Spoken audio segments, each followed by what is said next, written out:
नमस्कार। मैं आप लोगों के लिए एकदम नए टॉपिक लेकर आती हूँ।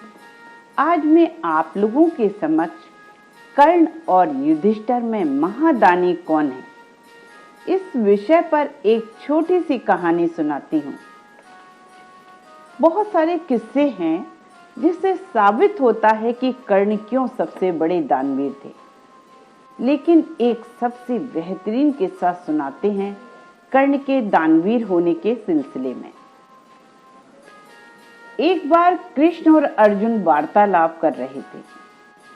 कृष्ण अर्जुन को दानव राज बलि की दानवीरता की कहानी सुना रहे थे कि कैसे बलि ने भगवान वामन को 3 पग भूमि दान की थी।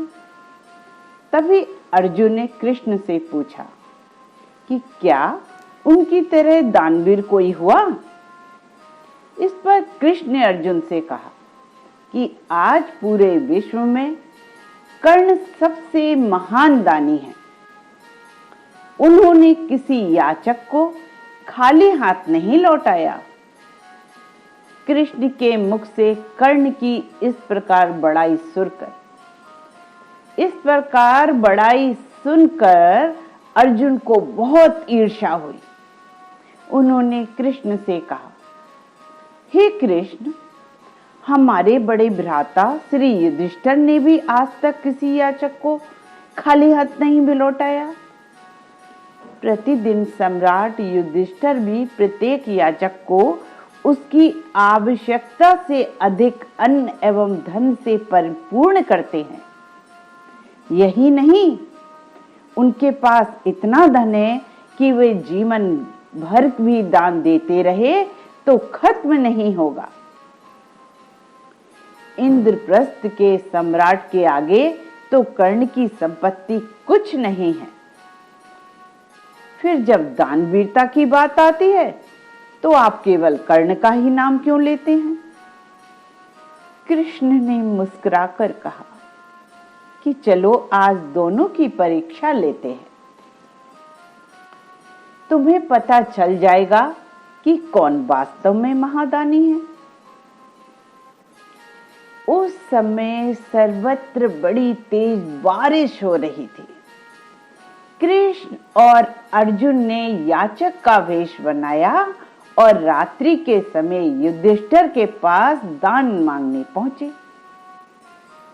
सम्राट युधिष्ठिर उस समय सोने जा रहे थे, किंतु जैसे ही उन्हें पता चला कि 2 ब्राह्मण दान की इच्छा से द्वार पर खड़े हैं, तो वे तुरंत बाहर आए और ब्राह्मण रूपी कृष्ण और अर्जुन का अभिवादन किया और पूछा कि उन्हें दान में क्या चाहिए। इस पर कृष्ण ने कहा कि उन्हें एक मन सूखी चंदन की लकड़ियां चाहिए। युधिष्ठिर ने तुरंत अपने सेवकों से कहा कि यज्ञशाला से 10 मन चंदन की लकड़ी लाई जाए। इस पर कृष्ण ने कहा कि वे अशुद्ध लकड़ियां स्वीकार नहीं कर सकते, क्योंकि वे पहले ही यज्ञ के संकल्प हेतु काटी जा चुकी हैं। युधिष्ठिर हैरान होते हुए बोले, इस समय तो सभी जगह बारिश हो रही है। इस समय तो एक सेर सूखी लकड़ी मिलना मुश्किल है। अगर आप चाहें तो मैं आपको 1 मन चंदन की लकड़ी की जगह 1 मन स्वर्ण मुद्राएं दे सकता हूं। इस पर कृष्ण ने कहा कि उन्हें स्वर्ण मुद्राएं नहीं, केवल 1 मन चंदन की सूखी लकड़ियां ही चाहिए। युधिष्ठिर ने हाथ जोड़कर कहा, हे ब्राह्मण, अभी इस समय तो सूखी लकड़ी मिलना संभव नहीं। कृपया आज रात आप मेरा आतिथ्य स्वीकार करें। कल सुबह वर्षा रुकते ही मैं आपको 10 मन चंदन की लकड़ियां उपलब्ध करा दूंगा। इस पर कृष्ण ने कहा कि हे सनातन ब्राह्मण, और किसी का आतिथ्य स्वीकार नहीं कर सकते। अब युधिष्ठिर बड़े धर्म संकट में पड़ गए। अब करें तो क्या करें?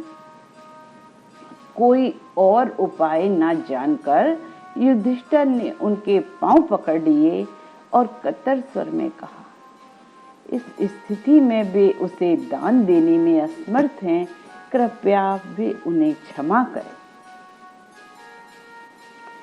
कृष्ण ने युधिष्ठिर को व्यथित न होने को कहा और आशीर्वाद देकर अर्जुन के साथ वहां से चले गए।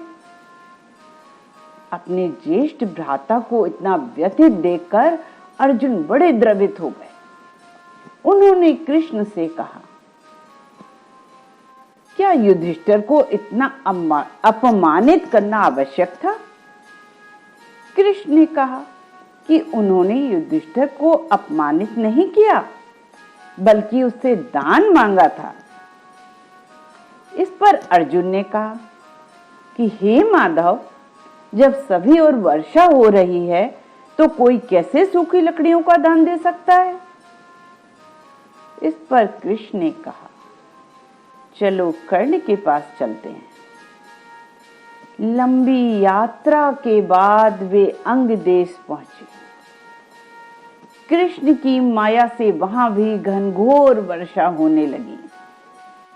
उसी स्थिति में ब्राह्मण वेश में कृष्ण और अर्जुन कर्ण के महल में पहुंचे।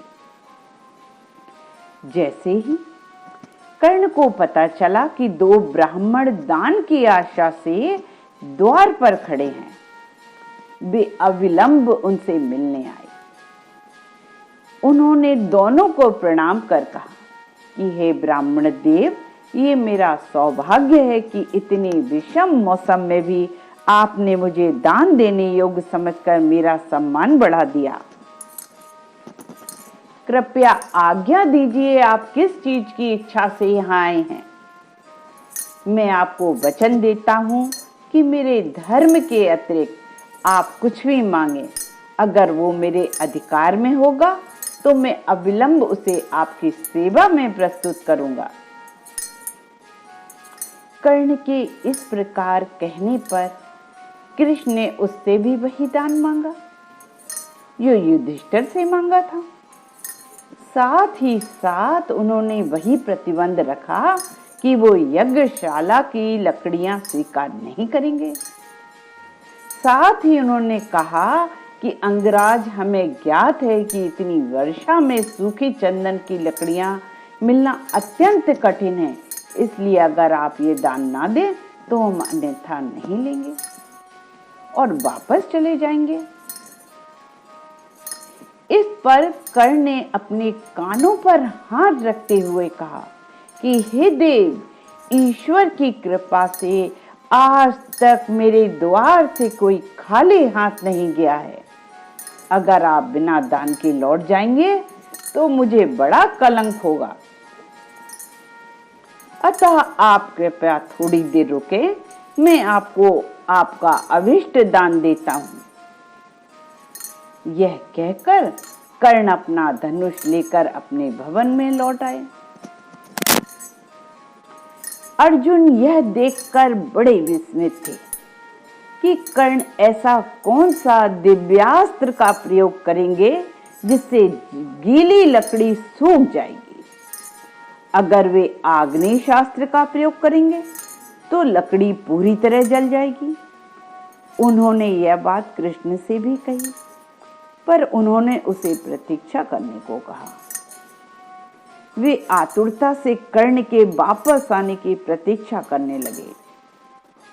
वे देखना चाहते थे कि कर्ण के पास ऐसा कौन सा अस्त्र है जो उनके पास नहीं है।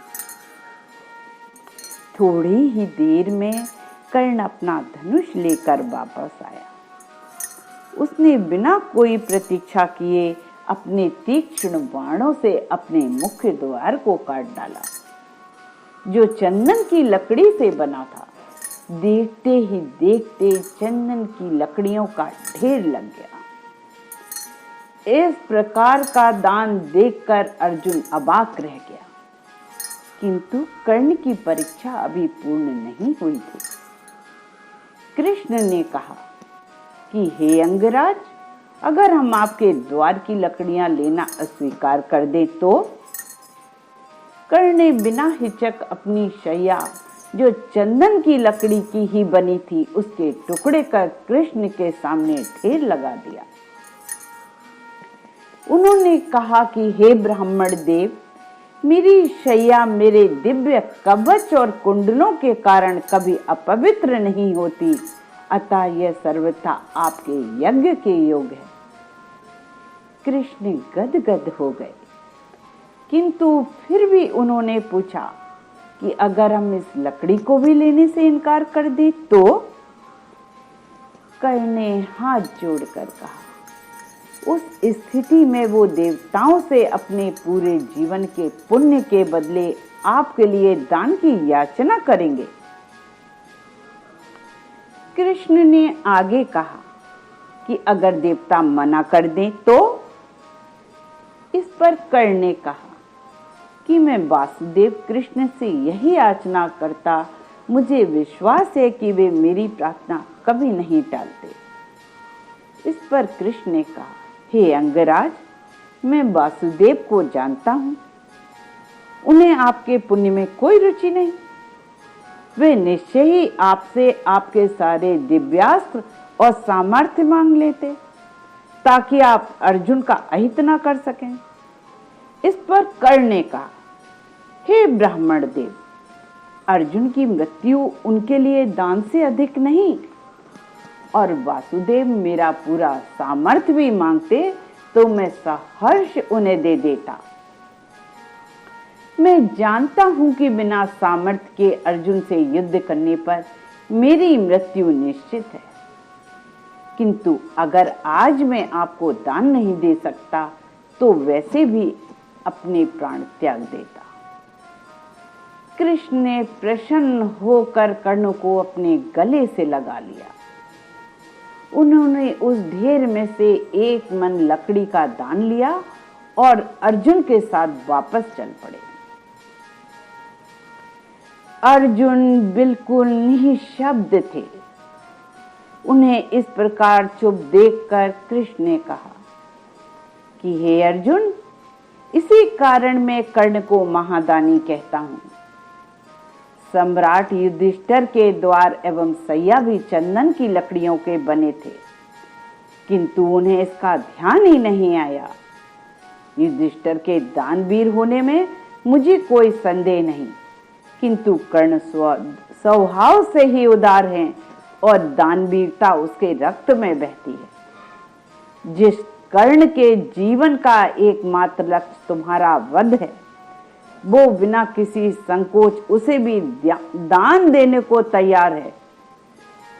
अर्जुन ने रुधिर स्वर में कहा, हे कृष्ण, आज मैं स्वीकार करता हूं कि कर्ण जैसा दानी आज पूरे विश्व में कोई नहीं है। फिर अर्जुन ने पूछा कि इस एक मन लकड़ी का किस प्रकार उपयोग करना चाहिए। इस पर कृष्ण ने कहा कि हे अर्जुन, इतने महान दान का उपयोग किसी महान यज्ञ में होना चाहिए। अतः हमें इस दान की लकड़ियों से ही सम्राट युधिष्ठिर के राजसूय यज्ञ का आरंभ करना चाहिए। कहा जाता है कि कर्ण के द्वारा दान की गई लकड़ियों से युधिष्ठिर के राजसूय यज्ञ का पहला हविष्य डाला गया था। दोस्तों, मेरे द्वारा सुनाई गई कहानी अगर आपको पसंद आए तो please like, share and subscribe जरूर।